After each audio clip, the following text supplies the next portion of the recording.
Professional odor tester. There is a man in Florida who has, by his own count, sniffed the armpits of strangers more than 20,000 times. His name is on the company website. His title is olfactory judge. He's been doing this professionally for 15 years. This is the job, real building, real paycheck. The company is called Princeton Consumer Research. It's headquartered in the United Kingdom, with major labs in Florida and Canada. Its clients include Procter & Gamble, Unilever, and most of the deodorant companies you've ever bought from. The reason they exist is regulatory. No deodorant company can legally claim 24-hour protection without third-party human testing. The work is exactly what you're imagining. Test subjects, real people paid to wear a single deodorant for a defined number of hours, walk into a small lab room. The judge sits in front of them. The subject lifts their arm. The judge leans in. The judge inhales slowly through the nose. Then the judge writes down a score on a 10-point scale. Then the next subject walks in. A working judge can rate up to 60 armpits per hour. The pay is the punchline. ZipRecruiter, in February 2026, lists the U.S. average for odor tester at $98,889 a year. The 25 to 75 percentile range runs from 78 to 116,000. The 90th percentile clears 131,000. And at the very top of the trade, Barry Druitt, the COO of Princeton Consumer Research, has been profiled by Mashable as earning approximately $2 million a year. He is technically the company executive, but he started 15 years ago sniffing armpits. Why does it pay this well? Because olfactory acuity at this level is genuinely rare. Princeton screens candidates with synthetic odor ranking tests.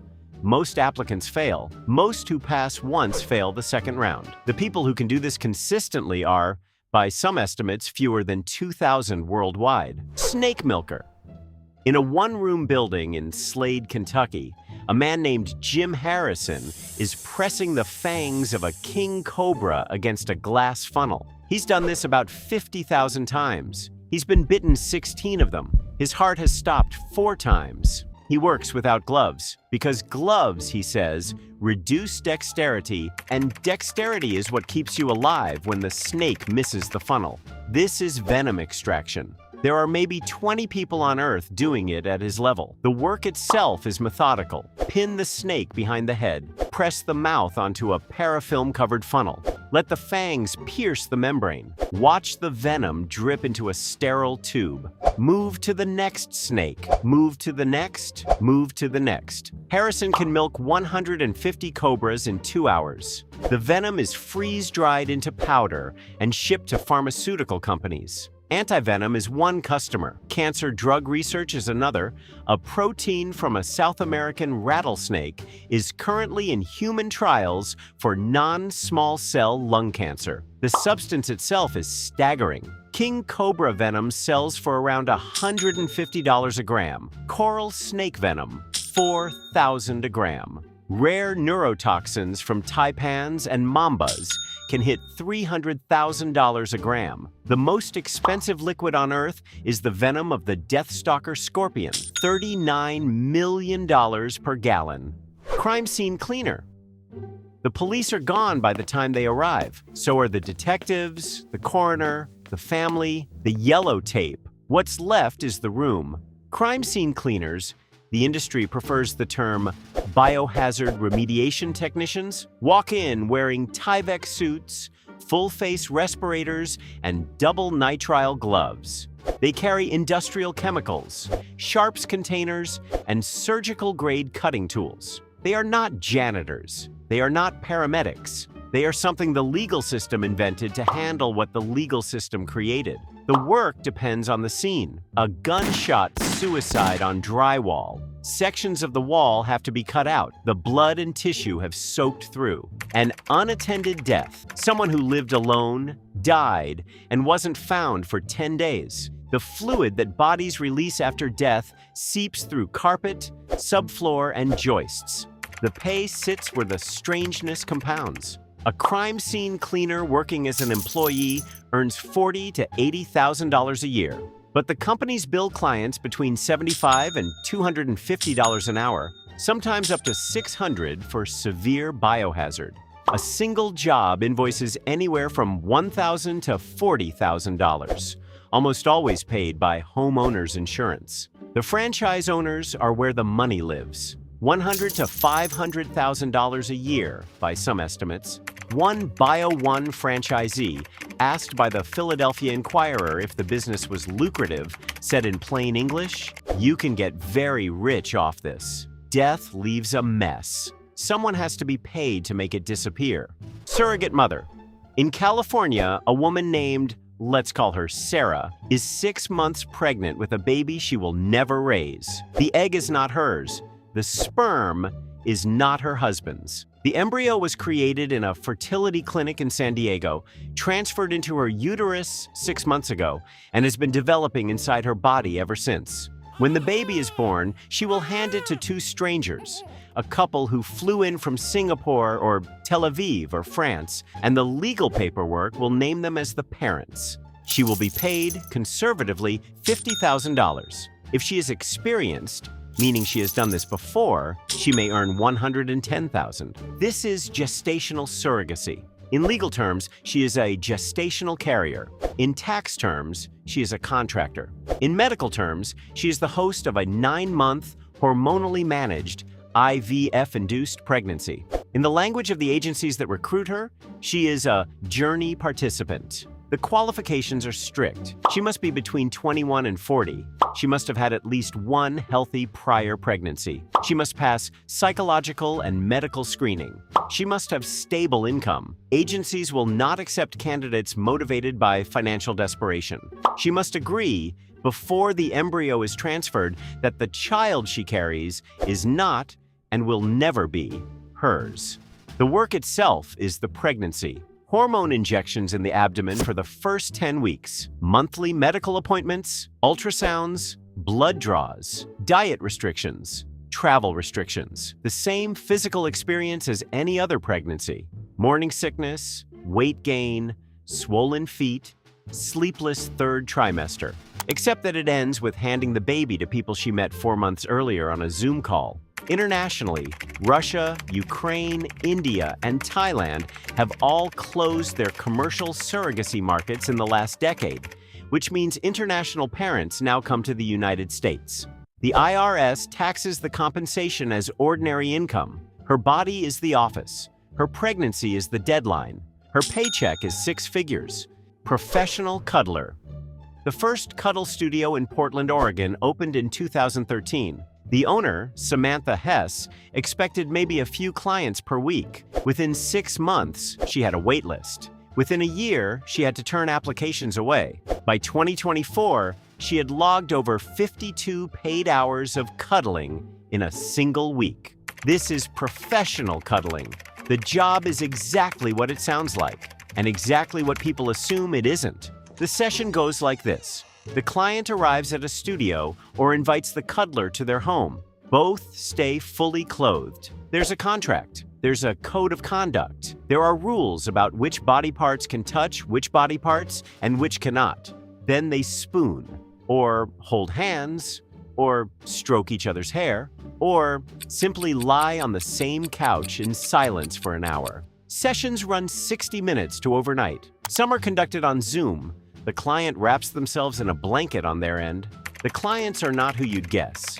Most are professionals, engineers, executives, teachers, between 30 and 55. Some are widowed. Some are recently divorced. Many have never been in a relationship.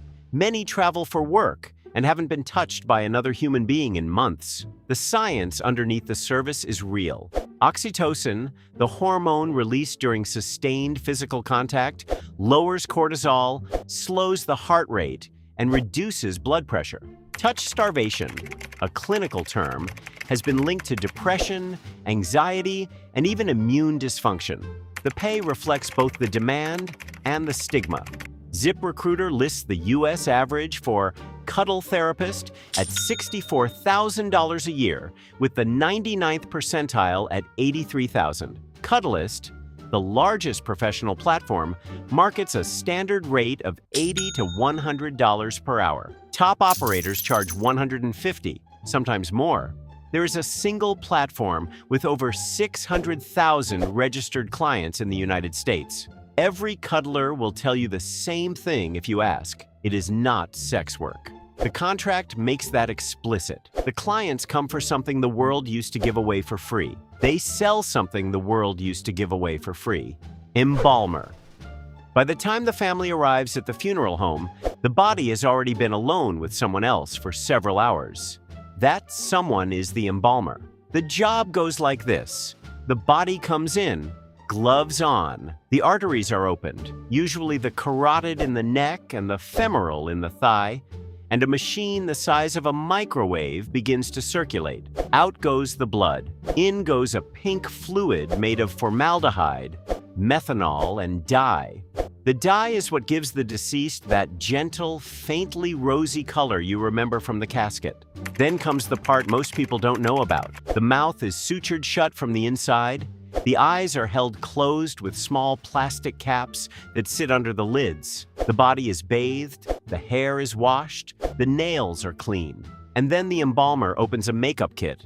Foundation, concealer, blush, lipstick, sometimes a small palette of eyeshadow, and begins to do the work that the family will see. In trauma cases, the work goes further. Restorative art specialists rebuild faces destroyed by gunshots, car accidents, or aggressive cancer. They work with sculpting wax, plaster, and reference photos provided by the family. They sculpt missing jaws. They reconstruct missing eyes. They give grief somewhere to land. The Bureau of Labor Statistics puts the median embalmer salary at $54,000. The top 10% break $80,000. In Los Angeles, Glassdoor lists the average at $88,000. In Connecticut, $77,000. Dual licensed funeral directors who also embalm pull in close to $93,000 a year. Why does it pay this well? Because the supply is tiny. Every state requires an associate's degree in mortuary science, a 1 to 3 year apprenticeship, and a national board exam. Most people who try the apprenticeship don't finish it. The first unattended death case tends to be the filter. Funeral homes report a permanent shortage of qualified embalmers. The aging American population guarantees demand. The ick factor guarantees the labor pool stays small. Some people do makeup to make you look alive. Others do it to make you look at peace. Foley artist. Watch a horror movie tonight. Listen carefully when someone breaks a bone. That's a stick of celery, wrapped in a wet washcloth, snapped over someone's knee in a recording studio in Los Angeles. This is Foley, the art of standing in a small, padded room called a Foley pit, performing every sound that the camera failed to capture on set. Footsteps, jacket rustles, sword clashes, punches, kisses, knives sliding out of sheaths. The toolbox is what makes the job strange. Watermelons and tomatoes smashed against concrete to make gore. Tangerines peeled slowly to mimic skin being torn. Pistachio shells snapped for fingernails being pulled. Leek stalks twisted for ripped fingers. Coconut halves clapped together. Yes, the Monty Python joke is literally how every horse hoof in cinema history has been made. A working Foley artist watches a film play in front of them, a fraction of a second ahead, and physically performs the entire soundtrack, synchronized down to the single frame. The pay is split into two industries. Non-union freelancers working on indie films and student projects earn around $200 a day. Glassdoor puts the U.S. average at $74,000 a year, with a range from 56 to 104. There are roughly 200 to 400 working Foley artists in the entire United States.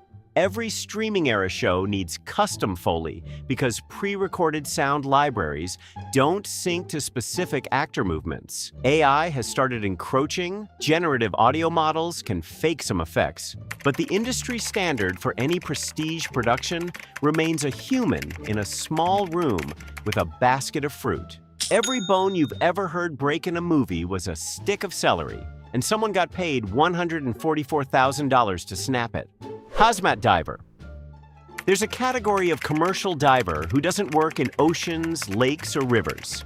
They work in raw sewage, industrial chemical sludge, oil refinery wastewater, virgin sulfuric acid tanks, and the cooling ponds of nuclear reactors. They cannot see. The water is too thick, too dark, too contaminated. They work entirely by feel. In Mexico City, there is one such diver, Julio Cucamara, who has spent over 30 years doing this for the municipal sewer system. He swims through the human waste of 20 million people. His suit is fully sealed, positive pressure, fed by a tether of air. Below 10 centimeters of depth, visibility is zero. He locates blockages by touch. He has, on multiple occasions, recovered dead bodies, dead pets, cars, once a horse. His municipal salary after 30 years of service is roughly $480 a month. Now look at the same job in the United States. A sewage diver averages $62,000 a year in the US, according to ZipRecruiter. The 90th percentile clears $77,000. Hazmat certified divers in the offshore oil industry, the ones who weld in chemical contaminated water around drilling platforms, earn $100 to $200 an hour. Saturation hazmat divers, working at depth in chemical environments, can clear $1,000 to $3,000 per day during active rotation. The pay reflects what the body absorbs. Hazmat divers require a full vaccination schedule: hepatitis A, B, tetanus, sometimes typhoid. The PPE is custom and disposable. Every dive ends with a decontamination shower and a medical screening. The certification, a DCI entry-level diver, plus OSHA HAZWOPER specialty, takes 5 to 7 months at a commercial diving school. Most candidates physically can't pass the dive medical. Most who pass don't choose this specialty. There's a man who swims through human waste for a living. He gets paid more than most teachers.